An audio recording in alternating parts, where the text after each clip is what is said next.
विष्णू सहस्त्रनाम अर्थ व विवरण भाग 18। सर्वदा सर्वकार्येषु नास्ति तेषां मंगलम येषां हृदिस्थो भगवान मंगलायतनम हरिः।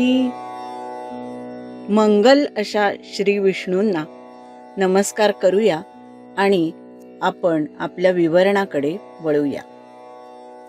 विष्णू सहस्त्रनामाचा अर्थ समजावून घेताना आपण सुरुवातीला हिंदू धर्मातील काही संकल्पना समजावून घेत आहोत आणि तुम्हाला त्या आवडत आहेत हे मला तुमच्याकडून येणाऱ्या प्रतिक्रियांवरून समजते आहे।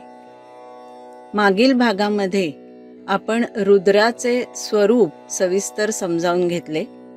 आता पुन्हा आपण वर्ण या संकल्पनेकडे वळणार आहोत। वर्णोत्पत्तीचा इतिहास आज आपण जाणून घेऊया। 4 वर्ण कोणी व कशासाठी निर्माण केले याविषयी मनुस्मृतीमध्ये मनु आपल्याला सांगतात।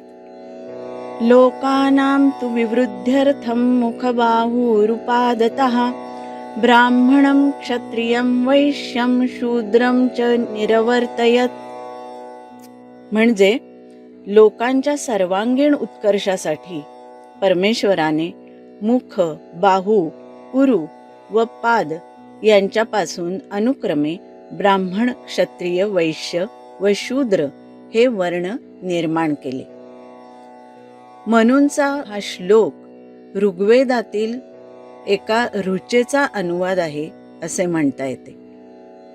यापूर्वी उल्लेख केल्याप्रमाणे आपण पाहिले की वर्ण म्हणजे जात नव्हे, वर्ण म्हणजे व्यवसाय, ज्ञान, सत्ता, संपत्ती आणि कला यांचे विभाजन आपल्याकडे केलेले होते। म्हणून मग गुणांवर अधिष्ठित अशी समाज रचना केली गेली। समाजाच्या धारणेसाठी ती आवश्यक होती। ज्ञान, सत्ता, संपत्ती आणि कला यांची विभागणी लोककल्याणासाठी केली होती। त्यात कुणी लहान मोठे असे नाहीच, प्रत्येकाचा दर्जा समान। रामायण महाभारतात त्याचे उल्लेख सर्वत्र आढळतात। यज्ञासाठी शूद्रांनाही साष्टांग दंडवत घालून निमंत्रित केले जात असे। वाल्मिकी रामायणातील उल्लेख पहा। पुत्र कामेष्टी यज्ञापूर्वी राजा दशरथ व वसिष्ठ यांनी अमात्यांना आज्ञा देताना सांगितले होते की यज्ञाची अशी व्यवस्था हवी की 4ही वर्णाच्या लोकांचा आदर सत्कार होऊन ते सन्मानित झाले पाहिजेत। महाभारतातील महाभयंकर खलपुरुष म्हणजे दुर्योधन, पण त्यानेही या गोष्टीचा निर्वाळा दिला आहे। महाभारतात सभापर्वात राजसूय यज्ञाचे वर्णन करताना तो म्हणतो, युधिष्ठिराच्या भवनात 4ही वर्णांपैकी ज्याला भोजन मिळाले नाही, ज्याला पेय मिळाले नाही, ज्याला अलंकार मिळाला नाही आणि ज्याचा आदर सत्कार झाला नाही असा एकही मनुष्य मला दिसला नाही। आपल्या देशातील बहुतेक सर्व कला शूद्रांनी जपल्या आहेत, मग त्यांना क्षुद्र कोण म्हणेल बरं? क्षुद्र आणि शूद्र हे एक नव्हेत बरं का। शूद्र हा वर्ण आहे आणि क्षुद्र हे एक लहान, क्षुल्लक या अर्थी वापरले जाणारे विशेषण आहे। या देशावर आक्रमणाच्या लाटा कोसळेपर्यंत या देशात बहुसंख्य ठिकाणी 4ही वर्ण सुखात नांदत होते। आक्रमकांनी आपल्या पाशवी सामर्थ्याखाली देश तुडविल्यानंतरच समाजधारणेत विकृती निर्माण झाली आणि त्यामुळे वर्णविकृतीचा दोष धर्मांध आक्रमकांकडे जातो। आज वातावरण असे चमत्कारिक आहे की भगवान श्रीकृष्ण मान्य आहेत, पण त्यांनी सांगितलेली चातुर्वर्ण्य पद्धती अमान्य। खरं तर भगवंतांनी निर्माण केलेल्या सृष्टीत वैविध्य आहे पण विकार नाही, तो मानवाने निर्माण केला। गीतेमध्ये या चातुर्वर्ण्याचे अतिशय उत्तम असे विवरण आले आहे, परंतु ते आता आपण पुढील भागामध्ये अभ्यासूया। आता आपण विष्णू सहस्त्रनामातील 27व्या श्लोकाचा अर्थ समजावून घेणार आहोत. विष्णू सहस्त्रनाम श्लोक 27. सर्वगः सर्वविद्भानुर्विश्वक्सेनो जनार्दनः वेदो वेदविदव्यंगो वेदांगो वेदवित्कविः. अर्थ: ज्याचा संचार सगळीकडे आहे, जो सर्व जाणतो आणि प्रकाशतो, ज्याला पाहताच दैत्यांच्या सेना पळून जातात, जो दुर्जनांचा नाश करतो, जो ज्ञान प्राप्त करून देतो, जो सर्व वेदांना जाणतो, ज्याचे ठिकाणी कोणतेही व्यंग नाही असा, वेद हे ज्याच्या अंगभूत आहेत असा, जो वेदांसंबंधी विचार करतो असा, आणि जो सर्व काही अंतर्बाह्य पाहू शकतो असा तो परमात्मा. विवरण: या श्लोकामध्ये एकूण 8 विशेषनामे आली आहेत आणि आपण प्रकाशमान, सर्वगामी, वेदविद आणि अव्यंग अशा परमात्म्याविषयी या श्लोकामध्ये जाणून घेणार आहोत. श्लोकामधील पहिले विशेषनाम आहे सर्वगः. हे 123वे विशेषनाम आहे. सर्वग म्हणजे सर्वंगत, सर्वत्र जाणारा. परमात्मा या समस्त सृष्टीचे कारण असल्यामुळे तो सर्वगत आहे, सर्वव्यापी आहे. जे सर्वग तेच बृहत म्हणजे ब्रह्म होय. कारण हे कार्य अकार्याहून मोठे आहेच, पण ते सर्व कार्यांना पुरून उरणारे म्हणूनही मोठे आहे. गीतेमध्ये भगवंत अर्जुनाला राजविद्या राजगुह्य योग सांगताना स्पष्ट सांगतात, यथाकाशस्थितो नित्यं वायुः सर्वत्र गो महान् तथा सर्वाणि भूतानि मत्स्थानीत्युपधारय. म्हणजे ज्याप्रमाणे आकाशातील वायू सर्वत्र संचार करणारा असतो, त्याप्रमाणेच मी सर्व भूतमात्रांमध्ये संचार करतो असा हा परमात्मा सर्वगः असा आहे. 124वे विशेषनाम आहे सर्वविद भानुः. जो सर्व जाणतो आणि भानु म्हणजे प्रकाश करणारा असा तो आहे. भानु म्हणजे सूर्य हा विश्व प्रकाशक म्हणून प्रसिद्ध आहे, परंतु तो वस्तुतः केवळ बाह्य प्रकाशक आहे. तो बाह्याबरोबर अंतरंगाचेही प्रकाशन करत नाही. मात्र परमेश्वर हा एकच असा भानु आहे की जो प्रकाशक आहे आणि तो बाह्याभ्यंतर समस्त विश्व प्रकाशित करीत असतो. म्हणून परमात्म्याला अंतर्बाह्य सर्व जाणणारा भानु असे विशेषण दिले. सूर्याच्या 12 नावांपैकी भानु हे एक विशेष नाम आहे. मित्र रवि सूर्य भानु खगपूष्ण हिरण्य गर्भ मरीच आदित्य सवितृ अर्क भास्करेभ्यो नमः असे आपण म्हणतो ना.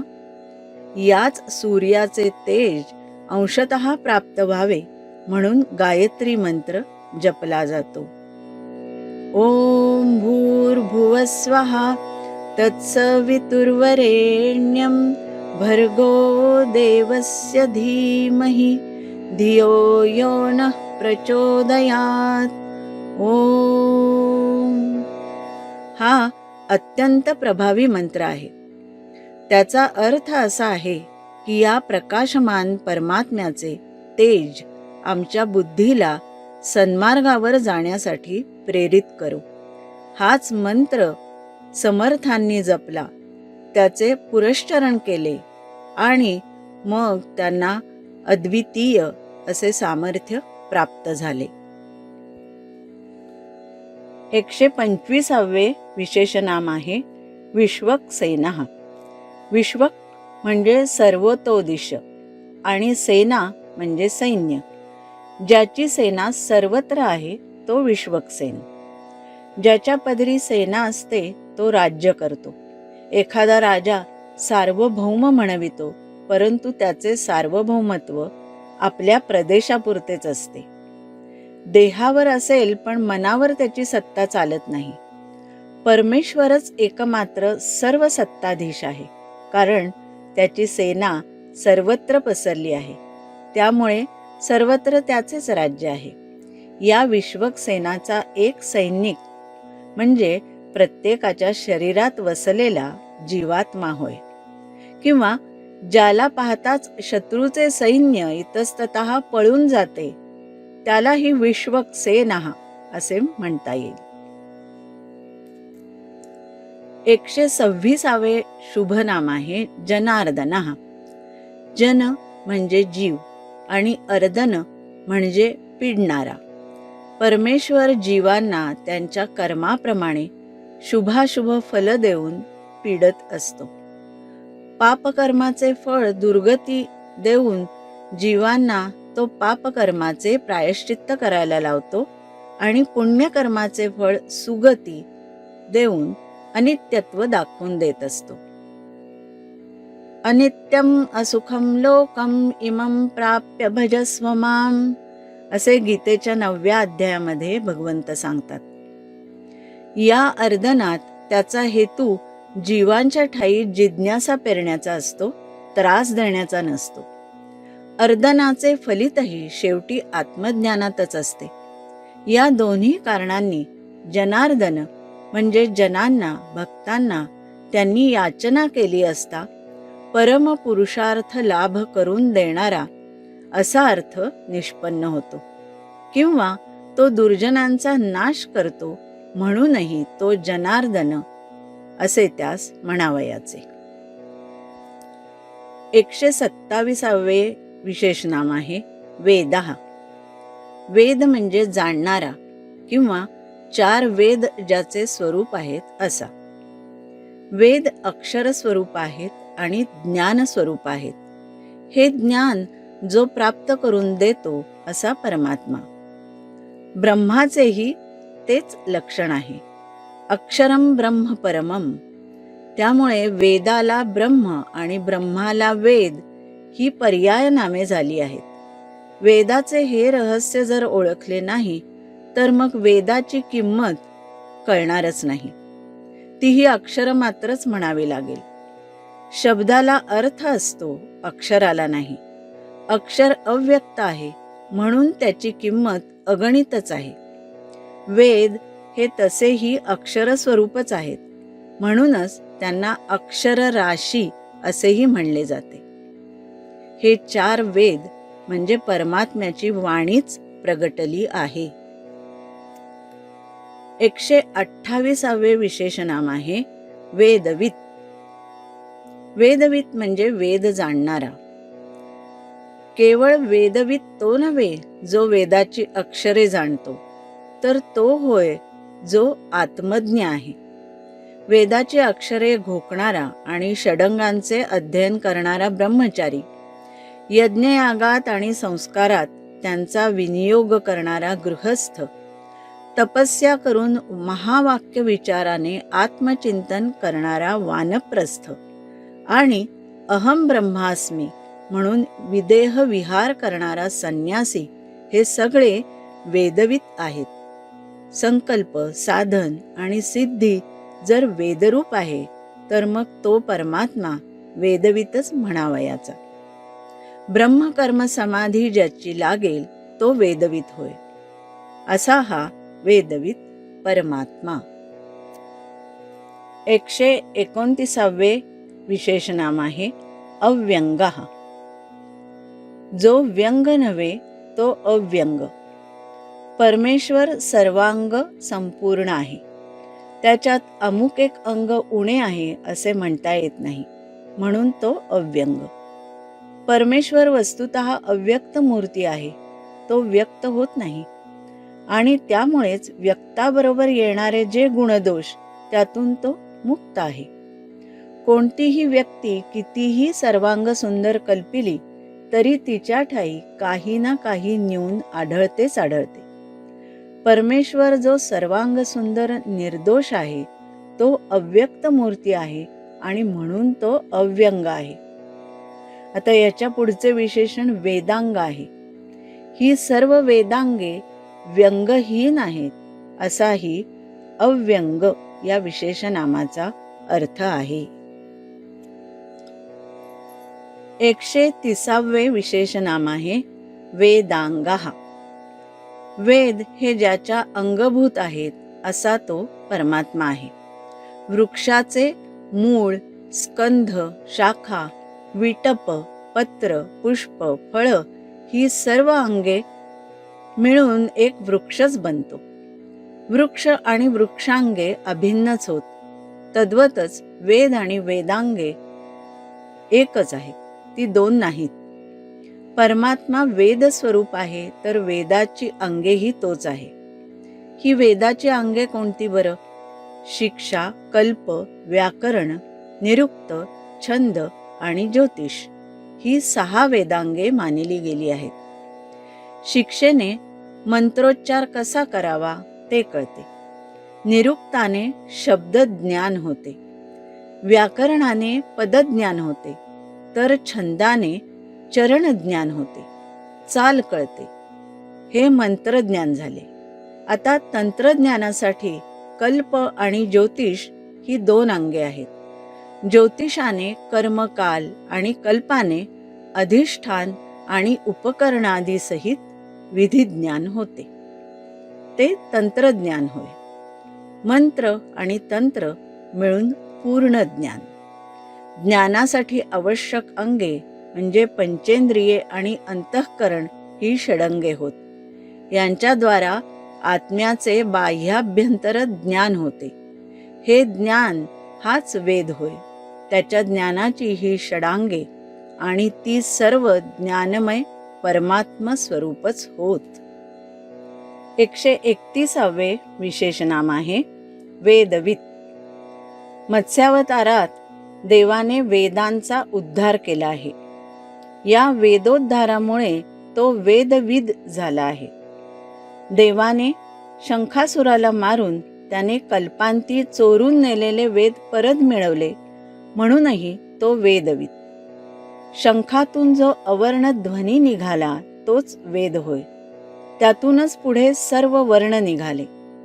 त्यांचा समाहार तो ओम, तो एकाक्षर वेद होय.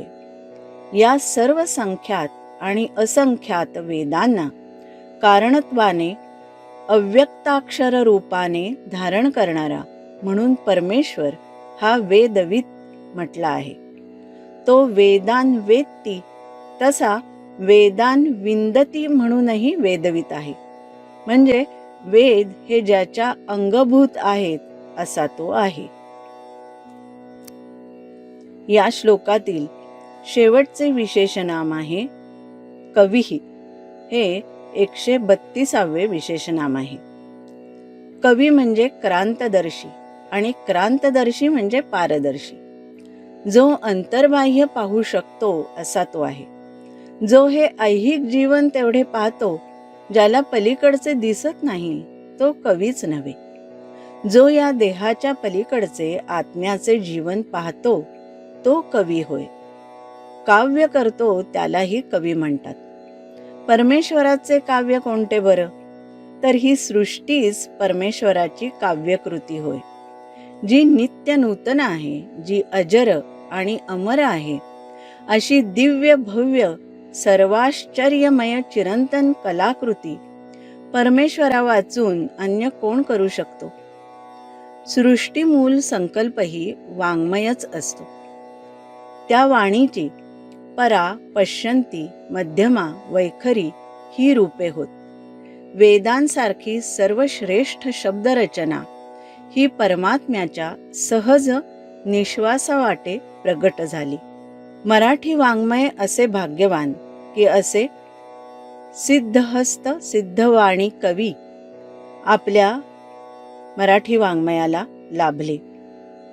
आधुनिक वाल्मिकी ग दी माडगुळकर म्हणतात, ज्ञान याचा वा तुक्याचा हाच माझा वंश आहे. ज्ञान याचा वा तुक्याचा हाच माझा वंश आहे.